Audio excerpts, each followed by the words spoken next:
Hello learners, स्वागत है आपका इकोनॉमिक्स एकेडमी में। मैं मंजू शर्मा आपके लिए एक नया वीडियो लेकर आई हूँ। वीडियो का जो टॉपिक है वो बार बार जो लर्नर्स थे उनकी तरफ से क्वेरीज आ रही थी कि जो क्वेश्चन पेपर है उसका पैटर्न किस तरह का रहेगा और पेपर में क्वेश्चन अटेम्प्ट किस तरीके से करना है। तो चलिए इसको ही डिस्कस करते हैं इस वीडियो के अंदर।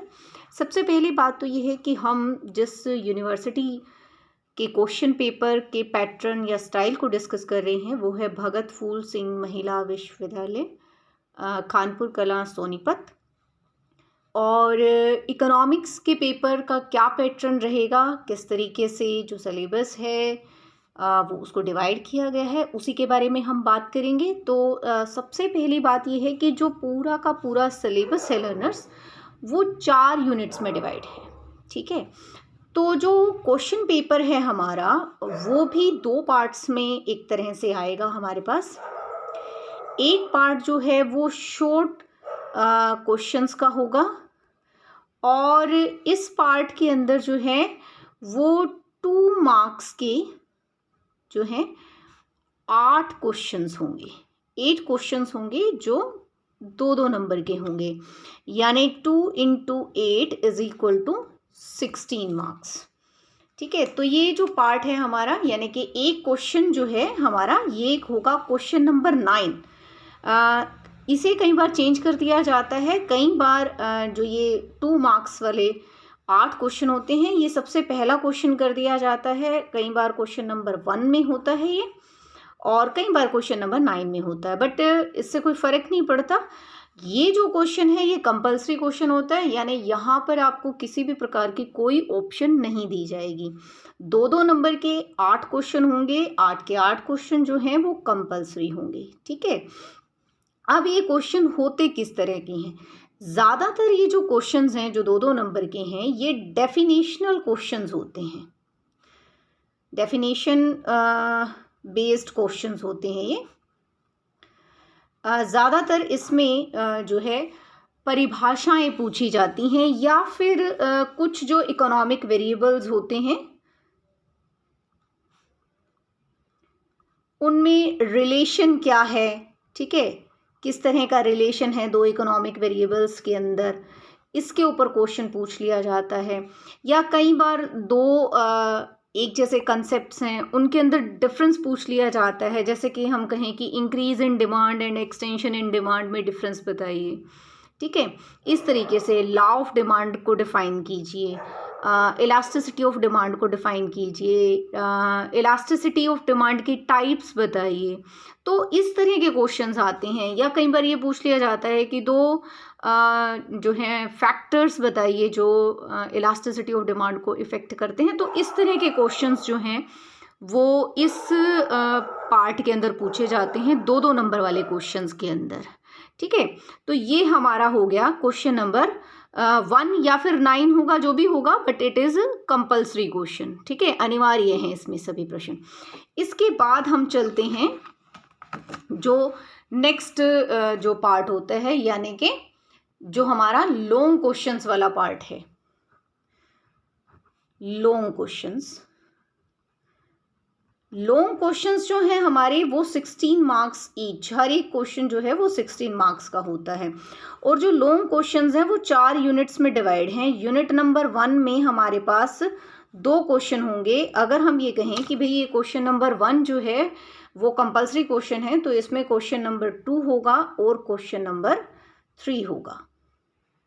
ठीक है, क्वेश्चन नंबर 2 या क्वेश्चन नंबर 3 में से हमें कोई एक, मतलब आपको कोई एक क्वेश्चन पेपर के अंदर अटेम्प्ट करना होगा। ठीक है, ऐसा पॉसिबल है। कई बार क्या कर दिया जाता है कि क्वेश्चन नंबर 2 के 2 पार्ट बना दिए या क्वेश्चन नंबर 3 के 2 पार्ट बना दिए, तो आप जो भी क्वेश्चन आप सेलेक्ट करेंगे आपको उसी के दोनों पार्ट्स अटेम्प्ट करने होंगे। ऐसा नहीं है कि एक पार्ट आप इसका कर दें एक इसका कर दें। आप जिस क्वेश्चन नंबर को सेलेक्ट करेंगे उसके जितने भी पार्ट हैं, 2 हैं, 3 हैं या एक ही है, उसी को ही कंप्लीटली अटेम्प्ट करना होगा।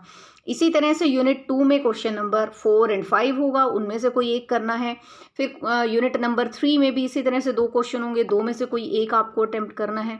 और क्वेश्चन नंबर यूनिट नंबर 4 में भी आपके 2 क्वेश्चंस होंगे, 2 क्वेश्चंस में से कोई एक क्वेश्चन आपको अटेम्प्ट करना है। तो इस तरीके से 16 नंबर के ये आपके 4 क्वेश्चंस हो गए 64, ठीक है। 64 ये और 2 मार्क्स के जो 16 क्वेश्चंस हैं वो 8 क्वेश्चंस हैं तो 16 मार्क्स ही हो गए। तो टोटल मिला करके आपका जो पेपर है वो रहेगा 80 मार्क्स का, ठीक है। और इम्पॉर्टेंट बात, 80 मार्क्स में से आपको पास होने के लिए जो है स्कोर करना है, पासिंग जो स्कोर है आपका इट विल बी 32, यानी कि 40% स्कोर जो है वो पासिंग स्कोर रहेगा इसके अंदर। अब बात आ जाती है जिसके बारे में बात की जा रही थी कि क्वेश्चंस को अटेम्प्ट कैसे करना है। सीधी सी बात है, 2 नंबर वाले क्वेश्चन तो डेफिनेशन है, उसमें कोई ऐसा रूल नहीं है किस तरीके से आपको अटेम्प्ट करना है। इम्पॉर्टेंट बात है कि 16 मार्क्स का जो भी क्वेश्चन होगा उसको हम कैसे अटेम्प्ट करेंगे। तो लर्नर, सबसे इम्पॉर्टेंट बात क्या है, जब भी हम इस तरह से किसी भी क्वेश्चन को अटेम्प्ट करते हैं तो सपोज कीजिए कोई क्वेश्चन है जो थ्योरी है, कोई भी थ्योरी है, जैसे थ्योरी ऑफ डिमांड है, ठीक है, मांग का नियम है या घटती सीमांत उपयोगिता का नियम है, ठीक है, या फिर आपका प्रोडक्शन थ्योरी है या कॉस्ट थ्योरी है, कुछ भी इस तरीके से। तो उसमें सबसे पहला जो हमारा स्टेप रहता है वो होता है इंट्रोडक्शन का। इंट्रोडक्शन यानी कि भूमिका। इंट्रोडक्शन में क्या चीज़ आती है लर्नर्स, इंट्रोडक्शन में हमें ये बताना होता है कि ये जो थ्योरी है ये कहाँ से आ रही है, किससे बिलोंग करती है। क्या ये थ्योरी किसी बुक में दी गई है तो हम उस बुक का नाम इसके अंदर बताएंगे। अगर हमारे पास ये जानकारी है कि वो जो थ्योरी है वो किसी ईयर के अंदर पब्लिश हुई थी, मतलब दी गई थी, किस बुक में दी गई थी, जो उसके किस अर्थशास्त्री ने दी है वो, और इम्पॉर्टेंट चीज़ कि वो जो थ्योरी है वो किस बारे में बताती है, ठीक है, ये कि उसका सोर्स क्या है एंड देन किस बारे में है, किस चीज़ के बारे में है, मतलब वो किस चीज़ के बारे में वो बता रही है, ठीक है, वो चीज़ हमें इसके अंदर बतानी होती है। इंट्रोडक्शन के अंदर, भूमिका के अंदर हमें ये बताना होता है कि वो थ्योरी किस चीज़ के बारे में है। जैसे अगर हम कहें कि डिमांड थ्योरी है तो मांग का सिद्धांत है, किस बारे में है मांग का सिद्धांत। मांग का सिद्धांत मांग को प्रभावित करने वाले जो भी तत्व हैं उनके साथ मांग का रिलेशन किस तरह का है उसके बारे में है। प्राइस और डिमांड का रिलेशन किस तरह का है, कौन कौन सी और चीज़ें हैं जो इफेक्ट करती हैं, तो हमें वो बताना होता है उसके अंदर। उसके बाद सेकंड जो चीज़ आ जाती है वो आ जाती है डेफिनेशन, ठीक है।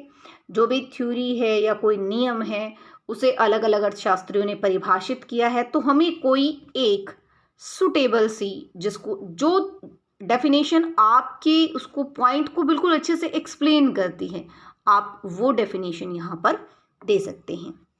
इसके बाद कोई भी थ्योरी है इकोनॉमिक्स के अंदर तो वो बेस्ड होती है किसके ऊपर, अजम्पशंस के ऊपर बेस्ड होती है।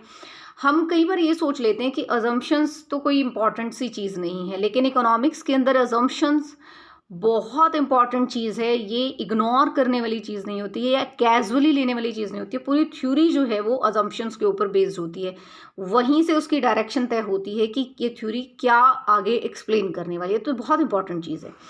अजम्पशंस के बाद उसके बाद आती है एक्सप्लेनेशन। एक्सप्लेनेशन के अंदर यानी जिसको हम क्या कहेंगे, व्याख्या, ठीक है। व्याख्या में क्या है कि अब हमें एक्सप्लेन करना है कि थ्योरी क्या बता रही है और कैसे कैसे बता रही है। अब आप अगर अपनी किसी भी बात को रखना चाहते हैं तो अपनी बात को स्ट्रोंगली रखने के लिए आप क्या करेंगे, सहारा लेते हैं, किन चीज़ों का सहारा लेते हैं, जैसे एग्जाम्पल का सहारा लेते हैं हम, ठीक है, हमें कोई चीज़ बतानी है तो हम एग्जाम्पल का सहारा लेते हैं, ठीक। तो एक्सप्लेन करने में क्या है, एग्जाम्पल्स हैं, टेबल हैं, यानी हम तालिका बनाते हैं। कोई और चीज़ हम और अच्छे से बताना चाहते हैं तो हमारे पास क्या है, डायग्राम है, ठीक है, तो हम डायग्राम की हेल्प से यानी रेखा चित्र की हेल्प से, तो ये सारी चीज़ें किसके अंदर आ जाएंगी, हमारी एक्सप्लेनेशन के अंदर आ जाएंगी। हमने थ्योरी को एक्सप्लेन कर दिया, बता दिया क्या बता रही थी, कैसे बता रही थी, वो सारी चीज़ें हमने बता दी। इसके बाद आता है ये जो अगला स्टेप है बच्चे, लर्नर्स, ये डिपेंड करता है कि आपसे क्वेश्चन में पूछा क्या गया है। अगर मान लीजिए क्वेश्चन में ये कहा गया है कि थ्योरी की आपको जो भी सिद्धांत है उसकी आपको आलोचनात्मक व्याख्या करनी है, तो यहाँ नेक्स्ट स्टेप पर क्या आ जाएंगी, आलोचनाएं आ जाएंगी। ठीक है। अगर ये कहा गया है कि फला सिद्धांत की व्याख्या करो और उसका महत्व बताओ, तो क्या आ जाएगा, महत्व आ जाएगा। ठीक है। या कोई और चीज़ पूछ ली गई है, ठीक है, तो वो चीज़ यहाँ पर आ जाएगी। या उसकी उपयोगिता पूछ ली गई है, महत्व उपयोगिता एक ही जैसी चीज़ें हो जाती हैं। ठीक है। तो इस तरीके से यहाँ पर वो चीज़ें आएंगी, यानी कि फर्स्ट हो गया इंट्रोडक्शन, सेकंड हो गया डेफिनेशन, थर्ड हो गया अजम्पशन, फोर्थ हो गया एक्सप्लेनेशन, फिफ्थ नंबर पर आलोचनात्मक व्याख्या पूछी गई है तो आलोचनाएं बतानी है, महत्व पूछा गया है तो महत्व बताना है, कोई और चीज़ पूछी गई है तो वो बतानी है, एंड सिक्स्थ नंबर पर हमारी क्या आ जाएगी, कंक्लूजन, यानी कि सारांश। ठीक है, निष्कर्ष। ठीक, आप इसको कुछ भी कहें। अब निष्कर्ष का क्या मतलब होता है, निष्कर्ष का मतलब है कि ये पूरी थ्योरी से आप क्या निष्कर्ष निकालते, भाई क्या है ये, क्या बताया है इसने पूरी थ्योरी ने। ठीक है, वो निष्कर्ष के अंदर आ जाएगा। अब एक चीज़ और मैं आपको यहाँ पर बताना चाहूँगी, अक्सर जिस में स्टूडेंट्स मिस्टेक करते हैं वो है कि कई बार ये कहा जाता है कि भाई जैसे घटती सीमांत उपयोगिता के नियम की आलोचनात्मक व्याख्या कीजिए, तो बस इतना देखा आपने कि आलोचनात्मक व्याख्या कीजिए और सिर्फ आलोचनाएं लिख करके आगे, ये गलत है। उसने कहा कि थ्योरी की व्याख्या लेकिन आलोचनाओं के साथ कीजिए, तो मतलब ये सारे स्टेप्स होंगे उसके अंदर। आपने इंट्रोडक्शन देनी है, डेफिनेशन, अजम्पशन, एक्सप्लेनेशन, टेबल और डायग्राम से, एग्जाम्पल से, और फिर आलोचनाएं बतानी है और लास्ट में निष्कर्ष। ठीक है। अगर आलोचनाएं नहीं पूछी, ये बताओ, महत्व बताओ, ठीक है, या इससे मांग के नियम का निर्धारण करो, कुछ भी, तो डिपेंड करता है कि क्वेश्चन में आपसे क्या पूछा गया है। हाँ, ये वाली चीज़ें काफ़ी हद तक जो हैं वो सेम रहती हैं अगर कोई थ्योरी बेस्ड क्वेश्चन होता है। तो लर्नर्स, इस वीडियो के लिए इतना ही। Thank you so much. Wish you all the best for your exams. God bless you all.